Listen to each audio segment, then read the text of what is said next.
దాదాపు 2 సంవత్సరాలు పూర్తిగా వస్తున్న పరిస్థితులు. మరి 2 సంవత్సరాలుగా మీరందరూ కూడా గమనిస్తున్నారు, ప్రజలందరూ కూడా చూస్తున్నారు. ఎన్నో ప్రగల్భాలు పలికి ఎన్నో మాటలు చెప్పి అధికారం చేపట్టినటువంటి ఈ కూటమి ప్రభుత్వం ఒక్కటంటే ఒక్క మాట కూడా ఈరోజు నెరవేర్చుకోకపోగా జగన్మోహన్ రెడ్డి గారు ఏవైతే మంచి పనులు చేసినారో ఆ పనులన్నీ కూడా తాము చేసినట్టుగా ఈరోజు చెప్పుకోవడం అనేది నిజంగా సిగ్గుచేటని చెప్పేసి ఈరోజు నేను తెలియజేయవచ్చున్నాను. ఎందుకంటే కూటమి ప్రభుత్వం అధికారం చేపట్టినప్పటి నుంచి ఏం చేశారయ్యా మీరు అని చెప్పేసి ప్రజలు అడుగుతుంటే వైఎస్ఆర్సీపీ పార్టీ నాయకుల మీద కేసులు పెట్టడం తప్పితే మేము ఈరోజు వరకు ఎటువంటి మంచి పనులు ప్రజలకి చేయలేదనే వాస్తవాన్ని ఈరోజు ప్రజలు గుర్తిస్తున్నారనేది సుస్పష్టంగా కనపడుతోంది. ఎక్కడా కూడా ఎన్నో మాటలు చెప్పారు, ఎన్నో ప్రగల్భాలు పలికారు. మేము అధికారంలోకి వస్తే సూపర్ 6 అమలు చేస్తామని చెప్పేసి మాటలు చెప్పారు. కానీ ఈరోజు ఒక్కటంటే ఒక్క హామీని కూడా ఈరోజు నెరవేర్చుకోలేనటువంటి దిక్కుమాల పరిస్థితిలో ఉంది. 2 సంవత్సరాలు కావస్తుంది, ఈరోజు వరకు ఒక కొత్త పెన్షన్ ఇచ్చినటువంటి పాపాన పోలేదు ఈ కూటమి ప్రభుత్వం. పైపై ఒక కొత్త ఇల్లు ఇచ్చినటువంటి పరిస్థితి లేదు, ఒకరికి కొత్త స్కీమ్ ఇచ్చినామని చెప్పి చెప్పుకోలేనటువంటి పరిస్థితి లేదు. మహిళలకి ఇస్తామన్నటువంటి 1500 రూపాయలు ఈ రోజు వరకు దాని ఊసే ఎత్తనటువంటి పరిస్థితి. కానీ 1వ తేదీ వచ్చిందన్న వెంటనే ఎక్కడో ఒక చోట డ్రామా చేయడానికి ఒక 30 కెమెరాలు అడ్డు పెట్టుకొని అక్కడికి వెళ్ళి మేమంతా చేసేస్తున్నాము, ఇంత చేస్తున్నాము అని చెప్పేసి చెప్పుకోవడం తప్పితే ప్రజలకి ఈ రోజు వరకు ఒక మంచి కార్యక్రమం లేదు. నిన్ననే రాష్ట్ర వ్యాప్తంగా ఏదో గూగుల్ డేటా సెంటర్ని మేము ప్రారంభిస్తున్నామని చెప్పేసి ఒక వేదిక మీద నుంచి మాట్లాడడం జరిగింది. జనరల్గా అయితే ఒక ప్రజాస్వామ్య దేశంలో ఒక అధికారం చేపట్టినప్పుడు ఒక కంపెనీ, ఇంటర్నేషనల్ కంపెనీ ఒకటి వస్తే అక్కడ మాట్లాడాల్సిన మాటలు ఆ కంపెనీకి సంబంధించిన అంశాలు మాట్లాడాలి, లేకపోతే రాష్ట్రంలో పెట్టుబడులకు పెట్టేటువంటి వాతావరణం ఎలా సృష్టిస్తున్నాం అనే దాని గురించి మాట్లాడాలి, లేకపోతే భవిష్యత్తులో మేము ఏ రకంగా పెట్టుబడిదారులని ఆకర్షిస్తున్నామో, పెట్టుబడిదారులకి ఏమేమి చేస్తామో అని చెప్పేసి అవి చెప్పుకోవాల్సింది పోయి ఆ స్టేజ్ ఎక్కేసి ఏం మాట్లాడినారో నారా లోకేష్ గారు మీరు అందరు కూడా చూశారు. విశాఖపట్నంలో జీ ఉందంటారు. విశాఖపట్నం స్పెల్లింగ్లో జీ ఎక్కడి నుంచి వచ్చిందో ఎవరికి అర్థం కానటువంటి పరిస్థితి. మరి వైజాగ్ గురించి చెప్పుకోవాలి, గూగుల్ డేటా సెంటర్ వైజాగ్లో జీతో పాటు ఏ ఉందనేది కూడా ప్రజలు గుర్తించినారు. ఈరోజు అదానీ డేటా సెంటర్ అనేది జగన్మోహన్ రెడ్డి గారు తీసుకొచ్చినారని చెప్పేసి ఈ రాష్ట్రంలో ఉన్న ప్రతి ఒక్క ప్రజానికానికి తెలిసినటువంటి అంశం. కానీ అదానీ డేటా సెంటర్ని మేము ఓపెన్ చేస్తున్నామని చెప్తే ఎక్కడ జగన్మోహన్ రెడ్డి గారికి క్రెడిట్ వస్తుందో అని చెప్పేసి ఒక దుర్మార్గమైన ఆలోచనతోటి ఈరోజు గూగుల్ అని చెప్పేసి ప్రజలకి చెప్పుకోవాలనుకున్నారు. మీరు కానీ ఎల్లో మీడియాని చూస్తే గూగుల్ ఆంధ్రప్రదేశ్కి వచ్చిందేమో అని చెప్పేసి మనందరం కూడా భ్రమపడేటువంటి పరిస్థితి.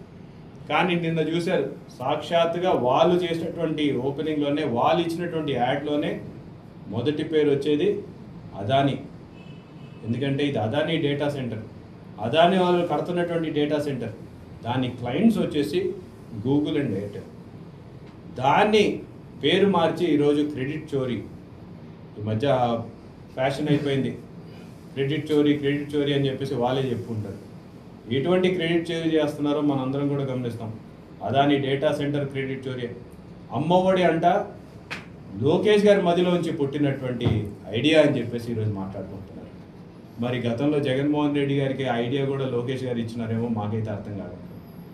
అంటే ఏదైనా సరే తామే చేశాము, ఎలా అయితే హైదరాబాద్ని నేనే నిర్మించాను అని చెప్పేసి చంద్రబాబు నాయుడు గారు చెప్పుకుంటారో, ఈరోజు తన తనయుడు ఒక మెట్టు ఇది జగన్మోహన్ రెడ్డి గారు చేసిన పనులన్నీ కూడా నేనే చేశానని చెప్పి ఈరోజు చెప్పుకునేటువంటి దిక్కుమాలిన పరిస్థితి ఏర్పడింది. ఎందుకంటే వాళ్ళు చెప్పిన మాటలు అనేకం, చేసే పనులు మాత్రం శూన్యం. కాబట్టి ప్రజలందరూ గమనిస్తున్నారు. ప్రజలు దీన్ని ఎక్కడ ప్రశ్నిస్తారో అని చెప్పేసి ప్రశ్నించాలన్న పరిస్థితి తీసుకొచ్చిన ప్రతిసారి ఎవరో ఒక నాయకుడిని అరెస్ట్ చేస్తారు, ఎవరో ఒకరి మీద కేసులు పెడతారు, లేకపోతే లేనటువంటి అంశాల మీద మాట్లాడతారు. తిరుపతి లడ్డు అని ఒకసారి అంటారు, లేకపోతే ఇప్పుడు మనమేమన్నా 30,000 మంది మహిళలు ఎక్కడికి పోయారయ్యా తీసుకొచ్చారా అని చెప్పేసి ప్రశ్నిస్తే ఇంకొక నాయకుడి మీద కేసు పెడతారు. పొరపాటున సోషల్ మీడియాలో ఒక పోస్ట్ షేర్ చేస్తే వాళ్ళ మీద కేసులు పెడతారు. ఒక చోట కాకుండా 30 చోట్ల కేసులు పెట్టేసి వాళ్ళు ఏదో ఈరోజు ఆనందపడుతున్నారు. ఒకటే గుర్తుపెట్టుకోవాలి, ఎల్లప్పుడూ కాలం మీ వైపు ఉండదు, మళ్ళీ గాలి మారుతుంది. 100% 3 సంవత్సరాల తర్వాత గాలి మా వైపు ఉంటుంది. ఒక్కసారి మేము అధికారంలోకి వస్తే ఏ రకంగా ఉంటుందో ఒక్కసారి తెలుగుదేశం నాయకులు అందరినీ కూడా ఆలోచించుకోమని చెప్పి కోరుతున్నాం. ఈరోజు ఊర్లు ప్రశాంతంగా బతుకుతున్నటువంటి పరిస్థితి నుంచి ఊర్లలో చిచ్చు పెట్టి ఈరోజు నాయకులందరినీ కూడా ఒకరి మీదకి ఒకరు ఉసిగొల్పేటువంటి పరిస్థితికి తీసుకొచ్చినారు. మరి భవిష్యత్తులో ఇదే రకంగా పోతే చాలా తీవ్రమైన పరిణామాలు ఎదుర్కోవాల్సి వస్తుందని చెప్పేసి కూడా హెచ్చరిస్తూ, మరి ఇప్పటికైనా ప్రజలకు చెప్పినటువంటి మాటలని మీరు హామీలను అమలు చేయాలని చెప్పేసి ఈ రాష్ట్ర ప్రభుత్వాన్ని మేము డిమాండ్ చేస్తాం.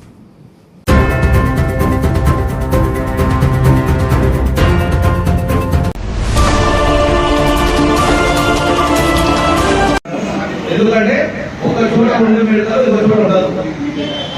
అందుకే 2 చోట్ల అన్నాను. మీరు అడగవచ్చు, ఇంకో చోట కూడా అడగవచ్చు. 50 ఉంటే అక్కడ తీసుకోవచ్చు.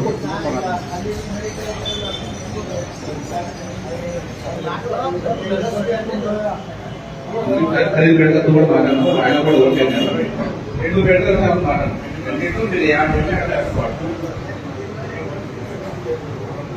మీరు వాటి పెట్టి చెప్పేటప్పుడు మీరు దాంట్లో రిసిప్ట్ తీసుకుంటే బాగా ఖచ్చితంగా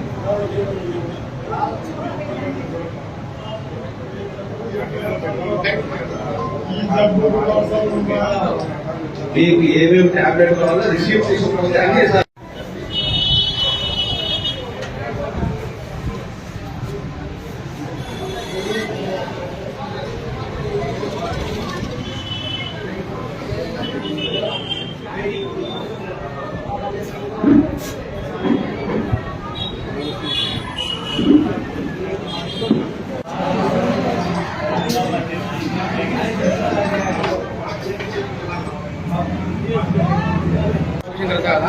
बाद में कांग्रेस पच्चीस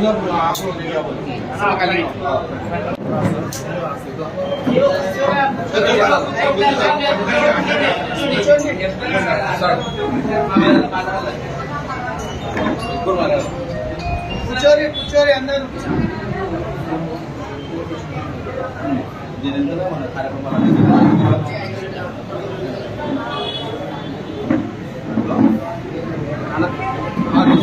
मीटिंग होना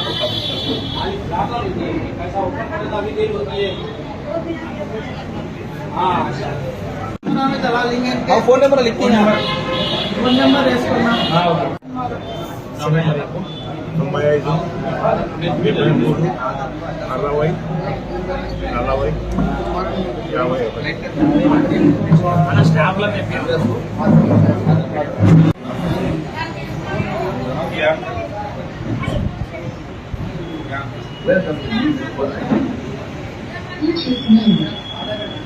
40 చూడు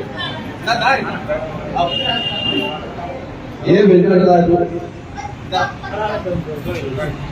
అలా చూడన్నా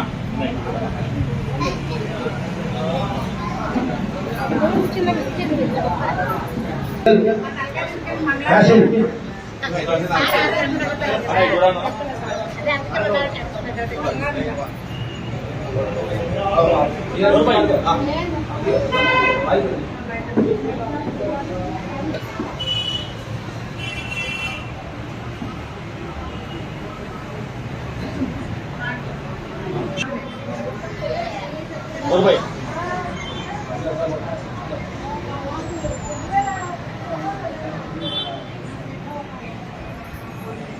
చూడమ్మా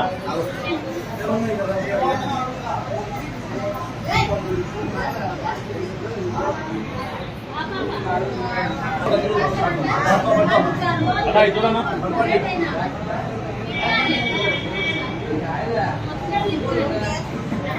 అలా చూడన్నా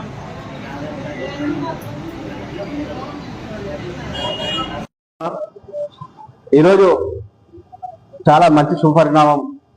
మన గోళ్ళ రాజేష్ నంద్యాల వాసినటువంటి ప్రముఖ వ్యాపారవేత్త, సామాజికవేత్త అయినటువంటి మన పెద్దలు గౌరవనీయులైన గోళ్ళ రాజేష్ గారు ప్రతి నెల దీర్ఘకాలిక వ్యాధిగ్రస్తులకు సంబంధించి 2000 రూపాయలు చెక్కు రూపంలో ఇచ్చేవారు. కానీ చెక్కు రూపంలో ఇవ్వడం వల్ల చాలా మందికి, కొంతమంది చదువు రాక, కొంతమంది వయసు ఎక్కువ ఉండడం వల్ల బ్యాంకులకు తిరగాలంటే చాలా ఇబ్బంది పెడతారు.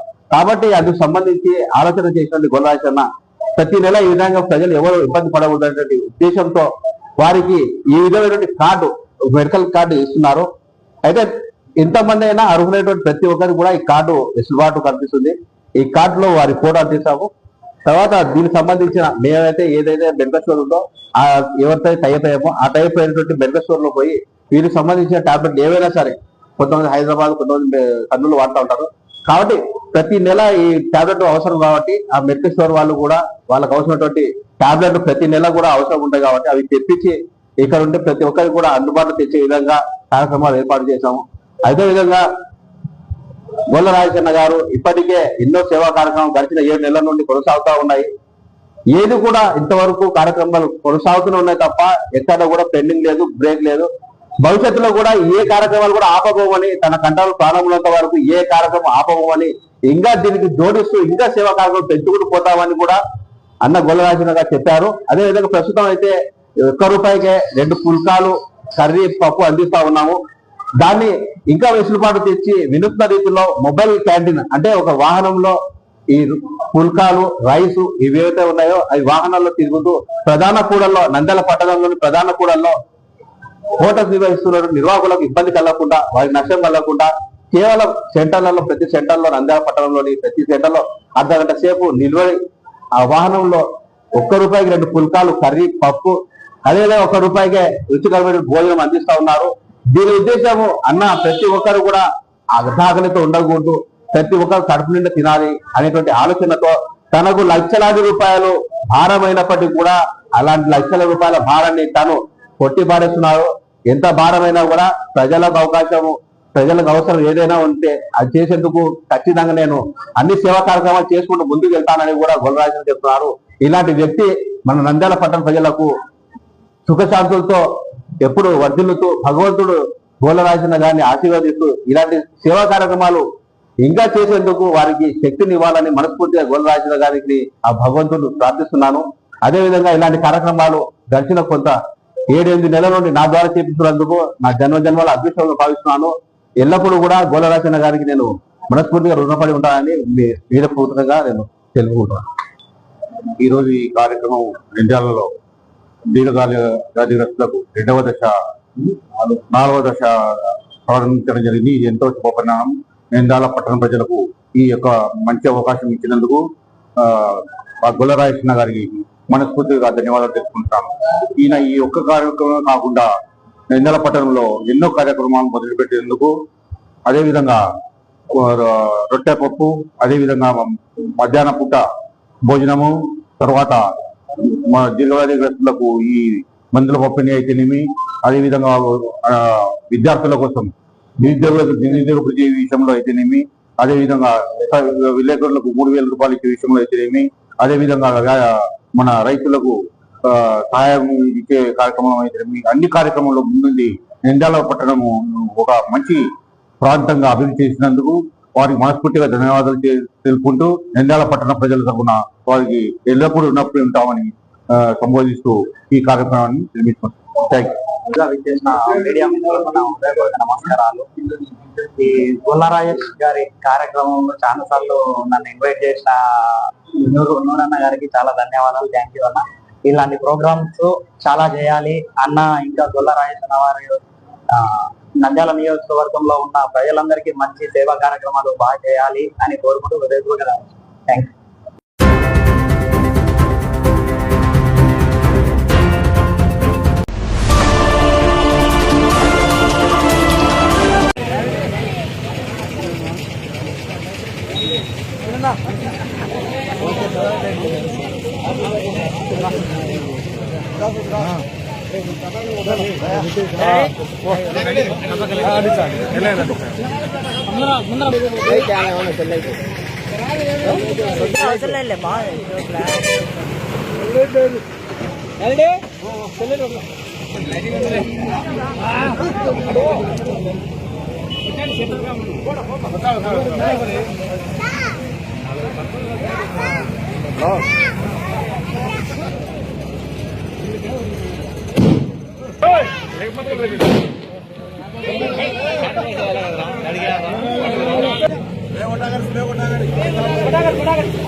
అన్నా ఒకటి తీసి పేపర్ నా ఒకటి తీసి పేపర్ లేనా ఒకటి ఒకటి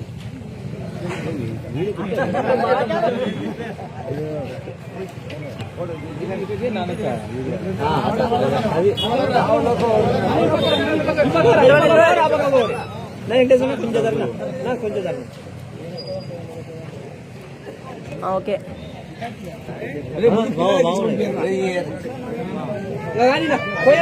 ఏమా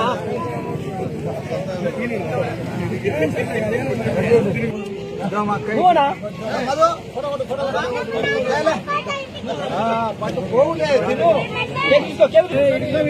ఒక్కొక్కరు ఫ్లవరా మన్సూర్ కిటనా కిటనా కిటనా కిటో కిటో ఇస్తాను ఇస్తాను దేవలా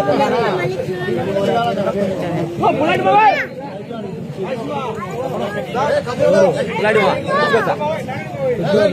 కొంచెం జరుగునా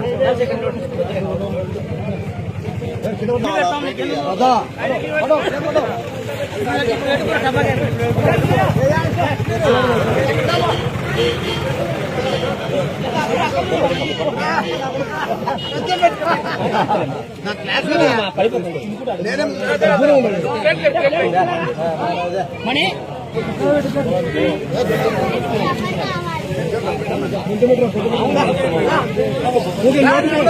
నోటిఫై పెట్టుకోండి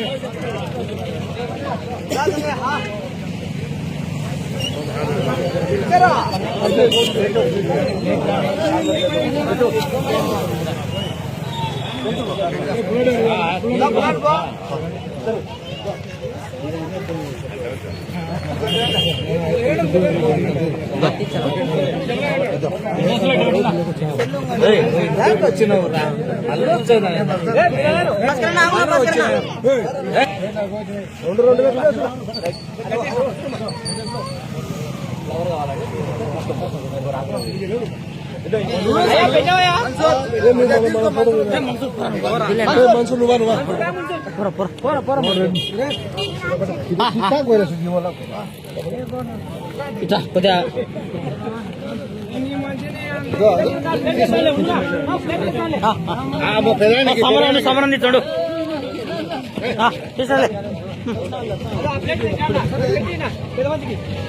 మనుషులు వచ్చారు మనుషులతో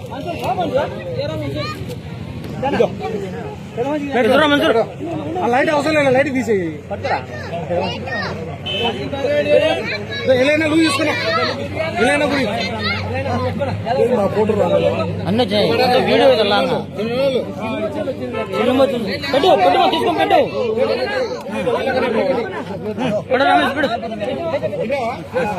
ఎందుకంటే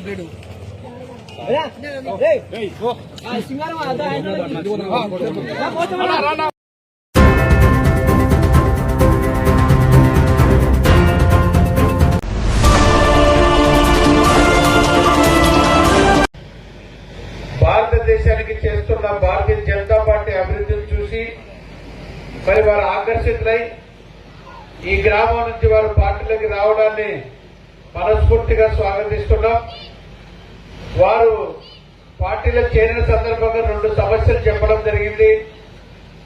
మరి ఆ సమస్యలు అనేటివి లేని గ్రామంగా చూడడం కోసమే భారతీయ జనతా పార్టీ జెండా ఇవాళ ఈ గ్రామంలో ఆవిష్కరించడం జరిగిందని చెప్పి సభాముఖంగా తెలియజేస్తున్నా. సాధారణంగా ఏ రాజకీయ పార్టీ అయినా ఆ గ్రామానికి వచ్చిందంటే ఆ గ్రామం ఓట్లు అడగడానికి వస్తారు.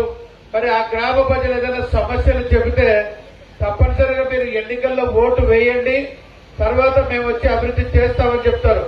మరి అదే భారతీయ జనతా పార్టీ ఇవాల్టి వరకు ఒక్కసారి కూడా ఓటు అడగకుండా ఈ గ్రామం వరకు చూస్తే ఈ గ్రామంలోనే సిమెంట్ రోడ్లు కావచ్చు, మురికి కాలువలు కావచ్చు, వెలుగుతున్న వీధి లైట్లు కావచ్చు, ఇస్తున్న రేషన్ కావచ్చు, ఇస్తున్న పెన్షన్ కావచ్చు, పేదలకు ఇచ్చిన ఇల్లులు కావచ్చు, ఇది ఒకటి అలానే కాకుండా జరిగిన ప్రతి అభివృద్ధి కూడా కేంద్ర ప్రభుత్వం ఆర్థిక సహకారంతో జరిగిందని మాత్రమే సభాముఖంగా తెలియజేస్తున్నా. ఈ రాష్ట్రాన్ని ముఖ్యమంత్రి ఎవరు పాలించినా వారికి నిధులిచ్చేది కేంద్రమే. ఆ కేంద్రంలో ఉన్న నరేంద్ర మోదీ గారి ప్రభుత్వమే. ఇవాటి వరకు ఏ ఒక్క ఓటు అడగకుండా ఈ గ్రామంలో ఇన్ని మౌలిక సదుపాయాలు కల్పించమంటే మరి ప్రజలందరికీ అభివృద్ధి చేసిన తర్వాత వచ్చే పార్టీ భారతీయ జనతా పార్టీ. ఇవాటి వరకు ఒక్క ఓటు అడగకుండా ఇన్ని పనులు చేసిన భారతీయ జనతా పార్టీ ఈ రోజు మీ ఊరికి జెండా రూపంలో వచ్చిందంటే అదొక శ్రీరామ రక్ష. గతంలో మనం వినేవాళ్ళం, భవిష్యత్తులో మనం చూడబోతున్నాం. గతంలో రామరాజ్యం ఎలా ఉందని చూసాం. ఆ రాముడే, ఆ శ్రీరాముడే, ఆ భవ్య రాముడే మన నరేంద్ర మోదీ రూపంలో ఈ దేశాన్ని పాలిస్తున్నటువంటి శ్రీరామచంద్ర మహాప్రభు. అటువంటిది రామరాజ్యం మన కళ్ళతో చూడలా, మనం ఇప్పుడు చూడబోతున్నాం. గత ప్రభుత్వంలో చూస్తే, లేస్తే పేపర్ చూస్తే హత్యలు, జైళ్లు, బెయిళ్లు, ఆ పరిశ్రమ వెళ్లిపోయింది. ఈ నాయకుడి మీద దాడి చేశారని. మరి కూటమిలో భారతీయ జనతా పార్టీ కలుస్తేనే రాష్ట్రం ఎంత ప్రశాంతంగా ఉంది, నిత్యం పండుగలాగా ఉంది, నిత్యం పరిశ్రమలే. పత్రికలు చూస్తే ఏదో ఒక రోజు, ప్రతిరోజు ఒక పరిశ్రమ వచ్చిందనో, ఏదో ఒక రూపంలో నిధులు వచ్చాయనో, నిరంతర అభివృద్ధి వరదలై పారుతూ ఉంది. అటువంటి పరిస్థితి ఈ రాష్ట్రానికి వచ్చిందంటే అది కేవలం కూటమిలో భారతీయ జనతా పార్టీ ఉండడం వల్లనే అభివృద్ధికి నిధులు వరదలై పారడం, రాష్ట్రం ప్రశాంతంగా ఉండడం, ఈ రోజు మనం పండుగలు కూడా ప్రశాంతంగా జరుపుకోవడం, రాష్ట్రంలో శాంతి భద్రతలు నిత్యం ఎప్పుడు కూడా ఎటువంటి సందర్భం, సంఘటన, చిన్న సంఘటన కూడా లేకుండా ప్రభుత్వం జవాబుదారీగా ఉండడం, ఈ రాష్ట్రంలో పాలిస్తున్న కూటమిలో భారతీయ జనతా పార్టీ భాగంగా ఉండడమే అది కారణం అని చెప్పి కూడా తెలియజేస్తున్నా. మరి ఒక్కసారి మనం ఆలోచన చేస్తే గతంలో ఏ రాజకీయ పార్టీలు చూసినా విభిన్నమైన రాజకీయాలు చేశారు. ఏదైనా ఏ పార్టీ గెలిస్తే మరొక పార్టీకి సంబంధించిన కార్యకర్తల మీద సంక్షేమ పథకాలు రద్దు చేయడం, అర్హులు కాకపోయినా వారి పార్టీకి సంబంధించిన వారికి సంక్షేమ పథకాలు వర్తించేలాగా చేయడం జరిగింది. అదే భారతీయ జనతా పార్టీలో, కూటమిలో భారతీయ జనతా పార్టీ ఉండడం వలన అర్హులందరినీ గుర్తించే కార్యక్రమం చేపట్టడం, కొత్తగా పెన్షన్దారులను రాయడం, మరి కేంద్రం నుంచి కేంద్ర ప్రభుత్వ ఆర్థిక సహకారంతో హౌసింగ్ కూడా నిధులు విడుదల చేయడం, తాగునీటికి కానీ సాగునీటికి కానీ సమస్య లేకుండా చేయడం, ఒక పక్షికి కూడా గూడు ఉంటే అలాంటి కనీసం రాష్ట్రానికి రాజధాని లేని ఈ రాష్ట్రానికి రాజధాని ఇచ్చేదానికి కూడా ప్రయత్నం చేయడం, రాజధానికి వేల కోట్ల రూపాయల నిధులు విడుదల చేయడం, రాజధాని నిరంతరం రాత్రి పగులు అభివృద్ధి జరగడం. మరి అలాగే ఆంధ్రప్రదేశ్ అంటేనే అన్నపూర్ణ, వ్యవసాయానికి, దేశానికి అన్నం పెట్టే రాష్ట్రం ఇది. మరి అటువంటి రాష్ట్రంలో సాగునీరు సమస్య లేకుండా పోలవరం కట్టడం, ఎటువంటి పరిస్థితుల్లో చివరి భూముల వరకు కూడా సాగునీరు ఇచ్చే ప్రయత్నం చేస్తామని చెప్పడమే కాకుండా చేసి చూపిస్తున్న ప్రభుత్వం కూటమి ప్రభుత్వం. ఈ కూటమి ప్రభుత్వంలో ఎటువంటి పక్షపాతం లేకుండా, ఎటువంటి రాగద్వేషాలు లేకుండా, ప్రాంతం, కులం, మతం తేడాలు లేకుండా నిరంతర అభివృద్ధి జరుగుతుందంటే దాంట్లో కూటమిలో భారతీయ జనతా పార్టీ ఉండడం, నిధులు వరదలై పారడం, నిధుల సమస్య లేకపోవడం, ఎక్కడ కూడా శాంతి భద్రతల విషయంలో చాలా కట్టుదిట్టంగా కూటమి ప్రభుత్వం ప్రవర్తించడంతోనే రాష్ట్రంలో అందరం ప్రశాంతంగా మనం అభివృద్ధి చెందిన ఆంధ్రప్రదేశ్ ను చాలా తొందరలోనే మనం మళ్లీ పాత జ్ఞాపకాలన్నీ అవన్నీ చెడిపేసుకుని తప్పనిసరిగా ప్రశాంతమైన అభివృద్ధి చెందిన ఆంధ్రప్రదేశ్ చూడొచ్చని చెప్పి సభాముఖంగా తెలియజేస్తూ, సోదరులారా మీరందరూ ఒక్కసారి గమనించండి. ఈ గ్రామానికి ఒక చరిత్ర ఉంది. మరి గ్రామం చూస్తే ఎక్కడ చూసినా కూడా నాకైతే అభివృద్ధి వెతికినా కూడా కనపడట్లా. అభివృద్ధి ఏంటో ఈ కూటమికి సంబంధించిన కూటమి ప్రభుత్వంలో భారతీయ జనతా పార్టీ జెండా ఈ ఊరికి వచ్చిందంటే ఈ ఊరిలో సమస్యలు లేని గ్రామంగా మీరే రాబోయే కాలంలో అతి తొందరలోనే అభివృద్ధి పనులు శరవేగంగా పరిగెత్తడం, సమస్యలు లేని గ్రామంగా చూడడం, ఈ గ్రామాన్ని చూస్తామని చెప్పి తెలియజేసుకుంటూ, మీరందరూ కూడా ఏ వ్యక్తి కూడా కులం మతంతో సంబంధం లేకుండా ఒక్క క్షణం ఆలోచించండి. పిల్లలు లేదు, యువకులు లేదు, వృద్ధులు లేదు, ఇల్లు లేని నిరుగం ఆలోచించండి. ప్రతి సంక్షేమ పథకం వెనుక నరేంద్ర మోదీ గారు ఇచ్చిన నిధులు ఉన్నాయి. ఎక్కడ కూడా మేము ఇవాటి వరకు మైక్ పట్టుకొని లేదా మీ ఇంటికి వచ్చి మేము ఈ పని చేశాం, ఈ అభివృద్ధి చేశామని అడిగిన సందర్భం లేదు. కానీ అన్ని పనులు చేసిన తర్వాత మీ ఊరికి జెండా వచ్చింది. ఆ జెండా వచ్చిందంటే అరకొర పనులు, వదిలేసిన పనులు కూడా చేయడం కోసం వచ్చింది అని మీరు భావించాల్సిన అవసరం ఉంది. కాబట్టి మీరందరూ కూడా రాబోయే స్థానిక సంస్థల ఎన్నికల్లో భారతీయ జనతా పార్టీ అభ్యర్థులను గెలిపించి స్థానిక సంస్థల్లో మీకు మిగిలిన అరకొర సమస్యలు కూడా తీర్చుకోవాలని చెప్పి, సమస్యలు లేని గ్రామంగా ఈ గ్రామాన్ని ఉంచుకోవాలని చెప్పి కోరుకుంటూ మీకు అందరికి కూడా పేరు పేరున హృదయపూర్వక నమస్కారం తెలియజేస్తూ ముగిస్తున్నా. భారత్ మాతాకి. మీడియా మిత్రులకు ప్రత్యేక నమస్కారాలు ఈ కార్యక్రమానికి వచ్చినందుకు.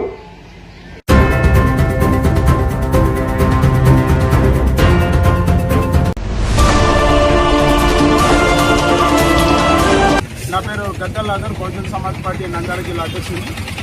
అయితే ఈరోజు నందికొట్కూరు నియోజకవర్గంలో ఎంత దీన పరిస్థితి అంటే, నందికొట్కూరు నియోజకవర్గ ప్రజలు రాష్ట్రానికి నీళ్ళిచ్చి, రాష్ట్రానికి కరెంట్ ఇచ్చి వీళ్ళ జీవితాలు మాత్రం అంధకారంలో బతుకుతున్నాయి. ఎందుకంటే 98 జీవోను నందమూరి తారక రామారావు గారు మొట్టమొదటిగా ఈ బాధితుల కోసం ఇస్తే ఆ పార్టీని తీసుకొని ఆ పార్టీని ఎంజాయ్ చేస్తున్నటువంటి చంద్రబాబు నాయుడు గారు 4 సార్లు ముఖ్యమంత్రిగా అయ్యి 4 సార్లు హామీలు ఇచ్చి తన కొడుకు ముద్దుల కొడుకు అయినటువంటి లోకేష్ గారు పాదయాత్రలో యువగలం యాత్రలో ఇచ్చినటువంటి హామీని మర్చిపోయి ఈరోజు కనీసం నీటి ముంపు బాధితుల బాధను అర్థం చేసుకోలేని పరిస్థితిలో ఈ కూటమి ప్రభుత్వం ఉంది. మరి ముఖ్యంగా ఇన్ని వేల మంది ఈ రాష్ట్రం కోసం త్యాగం చేస్తే ఏళ్ల తరబడి వీళ్ళు ధర్నాలు చేస్తూ వీళ్ళ త్యాగాలు చేస్తుంటే కనపడని చంద్రబాబు నాయుడికి అమరావతిలో మాత్రం పిల్లల్లా కనిపిస్తున్నారు. వీళ్ళకో న్యాయం, వీళ్ళకో న్యాయమా? మీకు ఎలక్షన్లు అవసరమైనప్పుడేమో ఓట్లు కావాలి, ఎలక్షన్ తర్వాత వీళ్ళ బాధలు పట్టించుకోరు. కనీసము పవన్ కళ్యాణ్ ఏదో చేస్తాడు రాష్ట్రానికి అనుకుంటే ఆయన కూడా వాళ్ళతో నడుస్తున్నాడు. ముఖ్యంగా ఈ కూటమి ప్రభుత్వానికి ఒకటే హెచ్చరిక చేస్తున్నాం. బహుజన సమాజ్ పార్టీ వీళ్లకు ఎప్పటికీ అండగా ఉంటుంది. మేము మా పోరాటాన్ని వీళ్ళతో పాటు పోరాడతాం. అలాగే వీళ్లకు న్యాయం జరిగే వరకు మేము అండగా ఉంటాం. అంతేకాదు మరి ముఖ్యంగా నందికొట్కూరు నియోజకవర్గంలో ఇన్ని ఏళ్లుగా ఇన్ని పార్టీలు, రాజకీయ పార్టీలు పనిచేస్తూ వాళ్ళ పబ్బం గడుపుకుంటూ ఎమ్మెల్యేలు, ఎంపీలు జీతాలు తీసుకుంటూ వీళ్ళు కట్టిన పన్నులు తింటున్నారు. కానీ వీళ్లను చెల్లాచెదరు చేసినారు.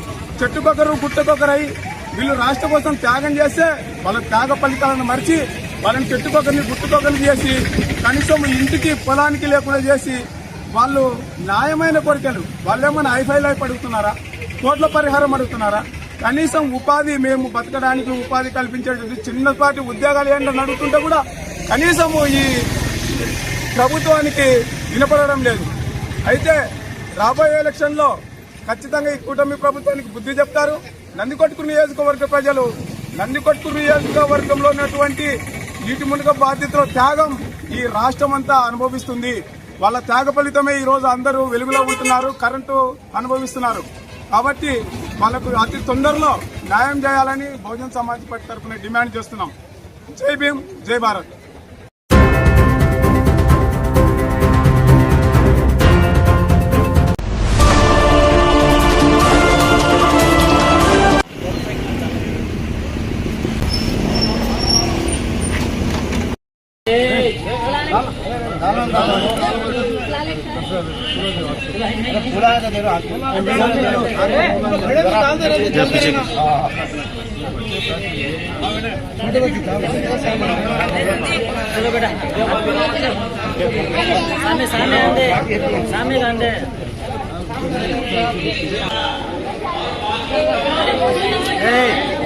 बस बस बस बस बस बस बस करो.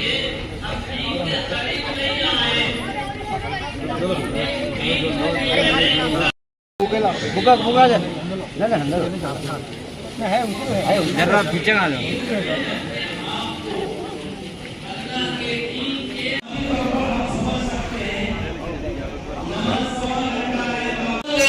उनके लिए आसान है.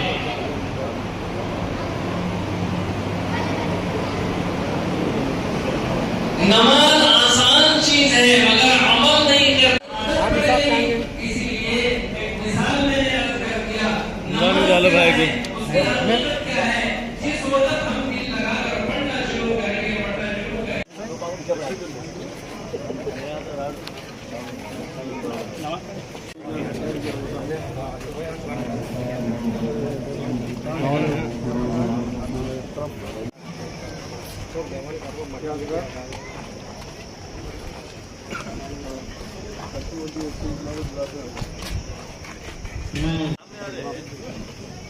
और मैं इसी तरह से हमारे जो है जस्टिस माइनॉरिटी वेलफेयर इधर देखो का जो है शालपोशी करेंगे और जो मोमेंटो पेश करेंगे। शालपोशी और मोमेंटो जो हमारे खलील साहब पेश करेंगे। इसी तरह से सबिया मैडम साहबा की कमिश्नर ऑफ नंदियाल म्यूनसिपैलिटी, इसी तरह से जनाब एनएमडी फयाज साहब टीडीपी लीडर जिला नंदियाल की शालपोशी साहब डिस्ट्रिक्ट जनरल सेक्रेटरी तेलुगुदेशम जिला नंदियाल की सुधाकर रेड्डी गारू सीఐ वंटोन ఈశ్వరయ్య సార్